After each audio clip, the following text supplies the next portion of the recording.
Hello everyone, आज हम बात करेंगे क्लास 8 के एक्सरसाइज 8.3 की और उसमें बात करेंगे क्वेश्चन नंबर 4 और 5 की। तो पहले हमने नोट कर लिया है क्वेश्चन नंबर 4 और क्वेश्चन 4 में हमने ये बताया है कि आई बोरोड रुपीज़ 12,000, यानी क्वेश्चन में लिखा हुआ है कि मैंने 12,000 रुपीज़ बोरो किए, ठीक है, 12,000 बोरो किए 6% per annum rate of interest पर, यानी जिसका रेट ऑफ इंटरेस्ट कितना है 6% है और वो है सिंपल इंटरेस्ट पर लिए हैं मैंने उसको, ठीक है, यानी जो इंटरेस्ट कैलकुलेट होनी है वो कैसे होगी, सिंपल इंटरेस्ट के अकॉर्डिंग होगी और ली है मैंने कितने टाइम के लिए, 2 ईयर्स के लिए। फिर उसने बताया कि अगर उसने यही अमाउंट यानी कि यही प्रिंसिपल 12,000 रुपीज़ उसने बोरो किए होते अगर कंपाउंड इंटरेस्ट पर, ऐसा ही क्यों बने ना, हाँ, यानी सेम 6% पर एनम रेट से, यानी सेम रेट ऑफ इंटरेस्ट है और उसने बोरो किया होता अगर कंपाउंड इंटरेस्ट पर, तो उसे कितना एक्स्ट्रा अमाउंट पे करना होता, ये उसने पूछा। तो सबसे पहले बात कर लेते हैं उस कंडीशन की जो उसने सिंपल इंटरेस्ट पर गिवन है। तो हम लिख लेते हैं यहाँ पर कि प्रिंसिपल इसने गिवन है हमें यहाँ पर रुपीज़ 12,000 इसका प्रिंसिपल है। रेट ऑफ इंटरेस्ट की अगर बात कर लेते हैं तो वो है 6% और टाइम की बात करेंगे क्योंकि हमें भी सिंपल इंटरेस्ट निकालना है तो टाइम की बात करेंगे तो यहाँ पर ये 2 ईयर्स है, ठीक है। तो सबसे पहले हम कैलकुलेट करते हैं एट सिंपल इंटरेस्ट, यानी कि अगर हम बात कर रहे हैं एस सिंपल इंटरेस्ट, ठीक है ना। तो हम चलो फाइंड कर लेते हैं कि इसे कितना इंटरेस्ट पे करना होता। तो इंटरेस्ट हमारा यहाँ से कैलकुलेट करते तो क्या हो जाएगा हमारा, वो होता है P into R into T upon 100। So let's put the values here and get the answer. This is P is rupees 12,000 multiply rate is 6% and time है हमारा 2 ईयर्स डिवाइड बाय 100। तो यहाँ से अगर 2 जीरोस को कैंसिल कर देंगे 2 with 2 zeros और यहाँ हमें बचता है 126 और 2, तो ये हो जाएगा हमारा 120 इंटू 6 इंटू 12 होता है 12। तो अगर हम दोनों को मल्टीप्लाई कर लें तो हमें मिल जाएगा यहाँ से 144 यानी इतना हमें सिंपल इंटरेस्ट पे करना पड़ेगा। ये जो है सिंपल इंटरेस्ट जो उसे पे करना होगा 2 ईयर्स के बाद, ठीक है, इस प्रिंसिपल पर। अब क्वेश्चन ये है कि उसने एक नेक्स्ट कंडीशन दी है, एक नेक्स्ट सिचुएशन दी है कि अगर यही प्रिंसिपल उसने सेम रेट पर सेम टाइम के लिए अगर उसने लिया होता कंपाउंड इंटरेस्ट पर, यदि इसने सिंपल इंटरेस्ट को कन्वर्ट कर लिया है कंपाउंड इंटरेस्ट में, तो उसे कितना एक्स्ट्रा अमाउंट पे करना होता। तो यहाँ एक्स्ट्रा अमाउंट से मतलब है कि एक्स्ट्रा पैसे कितने पे करने होते हैं उसे, ठीक है। तो यानी कि हम बात कर रहे हैं यहाँ पे जो सेकंड सिचुएशन में बात करेंगे वो बात हो रही है कंपाउंड इंटरेस्ट की। पहले हम उसके लिए कंपाउंड इंटरेस्ट निकालने के लिए पहले हमें उसका अमाउंट कैलकुलेट करना पड़ेगा, ठीक है। तो यहाँ मैं लिख देता हूँ एट कंपाउंड इंटरेस्ट, ठीक है। जो रेट ऑफ इंटरेस्ट है वो कितना है, पर एनम ही है, ठीक है। यहाँ पर तो उसकी जरूरत नहीं है, ये सब चीजें जो डिटेल्स हैं मैं दोबारा नहीं लिख रहा हूँ, डायरेक्टली सॉल्व कर देता हूँ यहाँ से, ठीक है। तो अमाउंट का फॉर्मूला हम जानते हैं क्या होता है, P ब्रैकेट में 1 प्लस R अपॉन 100 की पावर होती है n, ठीक है। यही होता है फॉर्मूला हमारा अमाउंट कैलकुलेट करने का सबसे पहले, ठीक है। ये थोड़ा इजी मेथड है कंपाउंड इंटरेस्ट निकालने का। अदरवाइज हमारे पास कंपाउंड इंटरेस्ट का भी एक फॉर्मूला होता है डायरेक्ट, लेकिन वो थोड़ा सा कॉम्प्लेक्स है, थोड़ा सा डिफिकल्ट है, इसलिए, लेकिन ये उससे बहुत ही आसान है। तो हम इसलिए इस मेथड को यूज़ करते हैं कि जब भी हमें कंपाउंड इंटरेस्ट निकालना हो तो पहले अमाउंट कैलकुलेट करें, फिर कंपाउंड इंटरेस्ट कैलकुलेट करें। तो अमाउंट निकालते हैं यहाँ से। प्रिंसिपल है हमारा 12,000 लगा दिए, 1 प्लस रेट कितना है 6 है अपॉन 100 और n यहाँ पर लगा देंगे 2, n हम लगा देंगे 2, बिल्कुल सिंपल लगा दिया हमने। सॉल्व करते हैं यहाँ से तो ये हो जाएगा 12,000 इंटू, अगर इसको यहाँ से सॉल्व करेंगे तो ये हो जाएगा हमारा 106 अपॉन 100 और जिसकी पावर लगी है 2। इसको सिंपली ब्रैकेट के अंदर सॉल्व करेंगे तो ये मिलेगा हमें 106 अपॉन 100 की होल पावर है 2, तो होल पावर 2 की जगह मैं डायरेक्टली यहाँ पर 2 टाइम्स लिख देता हूँ उसको, ठीक है। तो मैंने यहाँ इसको लिख दिया है 2 टाइम्स 106 अपॉन 100 एंड 106 अपॉन 100। तो यहाँ से हम ये 10 20 30 कैंसिल कर सकते हैं इसके 3 जीरो से। तो डिनोमीटर में यहाँ बचता है हमारे पास 12 और न्यूमीटर में 106 इंटू 106 और डिनोमीटर में 10 भी बचता है, ठीक है। तो केवल इनको हमें सिंप्लीफाई कर लेना है। तो इसको जब हम सॉल्व करेंगे तो हमें मिल जाएगा यहाँ से डायरेक्टली 13483.20, ठीक है। मैंने टाइम बचाने के लिए थोड़ा डायरेक्ट कैलकुलेट से इसको कैलकुलेट कर दिया है कैलकुलेटर से, ठीक है, इससे थोड़ा टाइम बच जाए। तो ये तो है हमारा अभी अमाउंट निकल कर आया, अभी हमें कंपाउंड इंटरेस्ट भी कैलकुलेट करना है। तो कंपाउंड इंटरेस्ट यहाँ कैलकुलेट कर लेते हैं कंपाउंड इंटरेस्ट का फॉर्मूला होता है अमाउंट माइनस प्रिंसिपल। क्या होता है? Amount minus principal. तो अमाउंट हमारा कितना है यहाँ पर, ये हमने अमाउंट कैलकुलेट किया है, तो ये लिखता हूँ मैं 13483.20 माइनस प्रिंसिपल। तो प्रिंसिपल कितना था? 12,000। तो यहाँ लगा देते हैं 12,000। ठीक है, तो चलिए इसको जरा सॉल्व कर लेते हैं, इसका माइनस करते हैं यहाँ से।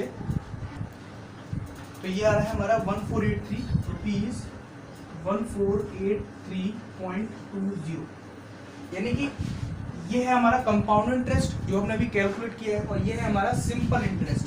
तो वैसे हम सबको साफ दिख रहा होगा कि कंपाउंड इंटरेस्ट ही ज़्यादा है, कंपाउंड इंटरेस्ट ही ज़्यादा है इससे, ठीक है, और सिंपल इंटरेस्ट इससे कम है।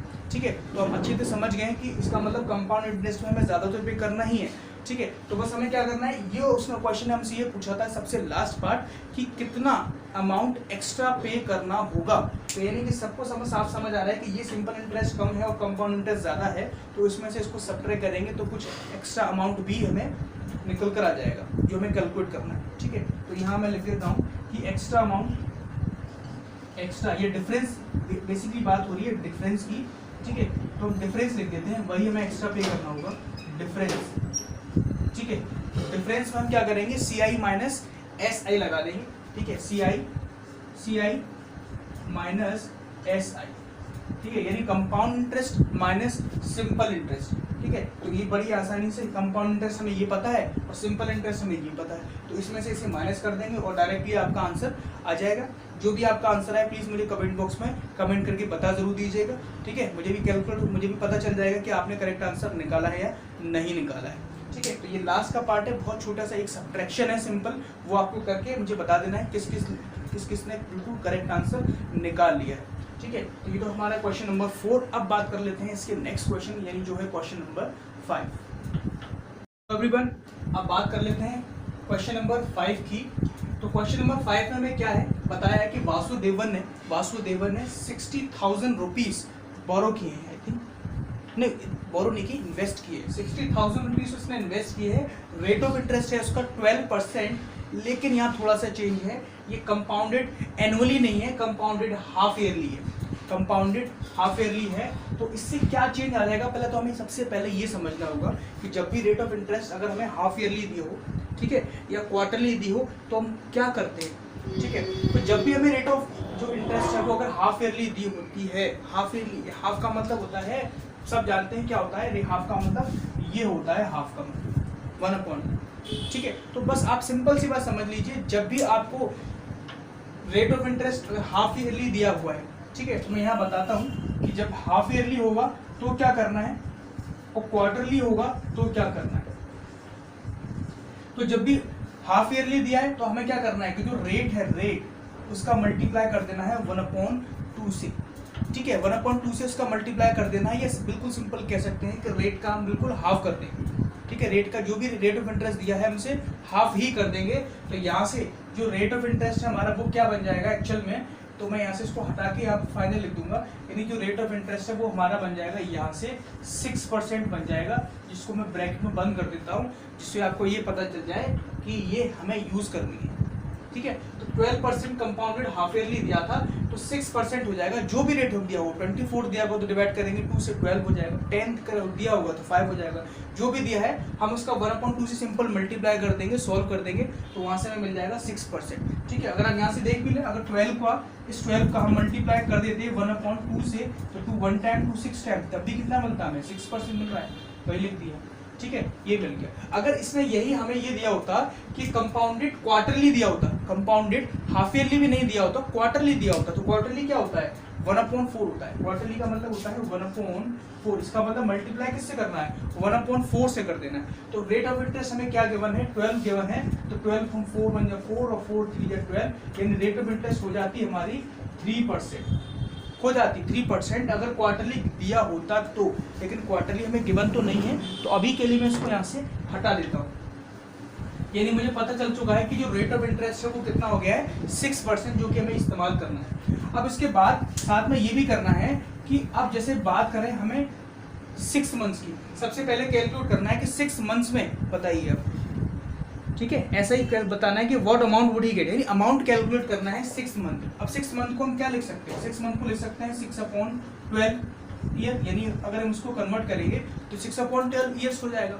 ठीक है, लेकिन साथ में मैं ये भी बताया था मैंने आपको अभी, जैसे कि रेट ऑफ इंटरेस्ट का तो हम 1/2 से मल्टीप्लाई करते हैं और साथ में जो टाइम दिया होता है उसका 2 से कर देते हैं, टाइम दिया होगा उसका 2 से मल्टीप्लाई कर देंगे। तो यहाँ पर अगर मैं इसका 2 से मल्टीप्लाई करता हूँ, यहाँ से मैं हटा के इसे 2 से इसका मल्टीप्लाई कर देता हूँ, तो ये क्या हो जाएगा 6 × 6, 6 × 12 और 2 × 2, 2 × 2, यानी क्या बचा केवल 1, यानी n की वैल्यू क्या है हमारे पास 1, यानी यहाँ है हमारे पास n = 1। ठीक, आई थिंक आपको समझ आ गया होगा। ठीक है, यानी कि फिर से एक बार समझ लीजिए, अगर रेट ऑफ इंटरेस्ट आपको हाफ ईयरली दिया है, रेट ऑफ इंटरेस्ट अगर आपको हाफ ईयरली दिया है तो रेट का मल्टीप्लाई कर देंगे 1/2 से और टाइम का मल्टीप्लाई कर देंगे 2 से, सिंपल, बस आपको ये लर्न कर लेना है। रेट का मल्टीप्लाई 1/2 से और टाइम का मल्टीप्लाई कर देना है केवल 2 से। अगर रेट ऑफ इंटरेस्ट अगर हमें दिया है क्वार्टरली गिवन है तो हमें क्या करना है, बिल्कुल सिंपल है, थोड़ा सा चेंज है बस, कि रेट ऑफ इंटरेस्ट हम क्या मल्टीप्लाई कर देंगे 1/4 का, यानी 1/4 का मल्टीप्लाई कर देंगे रेट ऑफ इंटरेस्ट से और साथ में जो टाइम गिवन है उसका मल्टीप्लाई कर देंगे 4 से। ठीक है, तो 4 से क्यों मल्टीप्लाई कर रहे हैं, क्योंकि 1 ईयर की अगर बात करें तो उसमें कितने क्वार्टर्स होते हैं, 4 होते हैं, इसलिए 4 से मल्टीप्लाई कर रहे हैं। ऐसे रेट ऑफ इंटरेस्ट अगर हमें हाफ ईयरली गिवन है तो वहाँ 2 से मल्टीप्लाई कर रहे हैं टाइम का। तो ऐसे क्यों कर रहे हैं, क्योंकि उसमें कितने हाफ ईयरली होते हैं, 1 ईयर में 2 होते हैं, इसलिए 2 से मल्टीप्लाई कर रहे हैं। तो चलिए बात कर लेते हैं इस क्वेश्चन की। यहाँ से हमें प्रिंसिपल पता है, रेट ऑफ इंटरेस्ट हमारा अब 6% हो गया है और टाइम यानी n की जो वैल्यू होती है वो 1 हो गई है। तो जरा अमाउंट कैलकुलेट कर लेते हैं। ठीक है, अमाउंट हमें कैलकुलेट करना है, तो अमाउंट यहाँ से अगर निकालते हैं फर्स्ट पार्ट, इसका फर्स्ट पार्ट है 6 मंथ्स के लिए, तो यहाँ से फॉर्मूला होता है हम सब जानते हैं, P ब्रैकेट में 1 + R/100 की होल पावर n। तो जरा यहाँ से लगा लेते हैं, P है हमारा 60,000, P है 60,000 और 1 प्लस रेट ऑफ इंटरेस्ट हमें पता है 6 है, तो 6/100 की होल पावर n कितना दिया है 1 दिया है, यानी एक ही बार लिखना होगा। तो यहाँ से ही हो जाएगा 60,000 मल्टीप्लाई, इसको थोड़ा सिंप्लीफाई कर लेंगे तो ये हो जाएगा 106, यानी कि 106/100 पावर 1 की, तो उसकी 1 टाइम ही लिखना है तो यहीं तक लिख देते हैं। अब थोड़ा सा सिंप्लीफाई कर लेते हैं, यहाँ से हो जाएगा 20 से 20 कैंसिल, यहाँ बचता है केवल 600 मल्टीप्लाई बाय 106 और यहाँ से केवल इन दोनों का मल्टीप्लाई आपको करना है। ठीक है, इन दोनों का मल्टीप्लाई आपको करना है और यहाँ से आपको पता चल जाएगा कि अमाउंट कितना पे करना होगा 6 मंथ के बाद। ठीक है, अमाउंट कितना पे करना होगा 6 मंथ के बाद आपको आसानी से पता चल जाएगा। ठीक है, तो ये तो हो गया इसका फर्स्ट पार्ट, इसका आंसर आपको कमेंट बॉक्स में लिखना है। ठीक है, बहुत आसान है, इसका बस सिंपल मल्टीप्लाई कर दो और आंसर लिख दो, कमेंट बॉक्स में अपना नाम लिख दो, मुझे पता चल जाएगा आपने इसे पूरा देखा है और इसे मल्टीप्लाई भी कर लिया है। चलिए, तो ये तो था इसका फर्स्ट पार्ट। अब बात कर लेते हैं इसके सेकंड पार्ट की। ठीक है, तो सेकंड पार्ट के लिए तो मैं इसको यहाँ से इरेज कर लेता हूँ। तो उसके सेकंड पार्ट में हमें क्या गिवन है, सेकंड पार्ट में इसने दिया है हमें कि कैलकुलेट करिए 1 ईयर के लिए, कैलकुलेट करिए 1 ईयर के लिए, यानी टाइम हमें अब दिया है 1 ईयर।